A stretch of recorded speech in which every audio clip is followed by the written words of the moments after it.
Un phonographe diffuse une symphonie de Wolfgang Amadeus Mozart. Sur la scène, on voit deux sages qui s'installent de part et d'autre du bureau. Une lecture scénique pour donner vie à une pièce de théâtre. L'emblème est interprété par la troupe de théâtre national de Guinée. C'est une histoire construite autour d'une boutique de vente de tissus. Une histoire dans laquelle la liberté est exprimée par son contraire, symbolisée par un homme se promenant avec une laisse autour du cou. L'emblème, c'est un exercice de...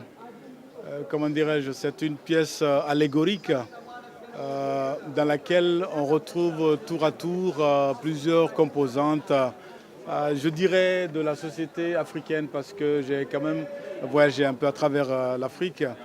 Vous avez beaucoup de couleurs aussi qui s'expriment et les couleurs représentent des pages de l'histoire.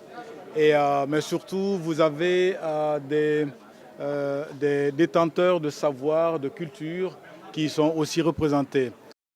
Comme un peintre, l'auteur s'est lancé le défi de raconter l'histoire à travers des couleurs sur une toile allégorique. Les personnages y retournent leur veste si facilement et si rapidement que le caméléon passe pour un apprenti dans ses changements de couleurs. Une manière pour Ibrahima Fofana d'exprimer son amour pour l'écriture et la scène. L'écriture, c'était un effort pour moi de maîtrise de la langue française comme j'ai fait l'école primaire en langue nationale Soussou. Et donc à travers ces lectures qui me permettaient de rehausser mon niveau, chaque page que je tournais me disait que je pouvais faire pareil. Donc j'ai commencé à écrire.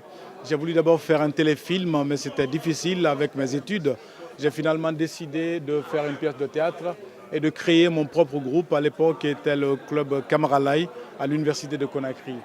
La pièce de théâtre L'Emblème a été écrite en 1992. Elle avait fait salle comble en Guinée avec le club Camaralai. Elle a également été présentée par la compagnie Arc-en-Ciel au Festival des réalités de Bamako au Mali.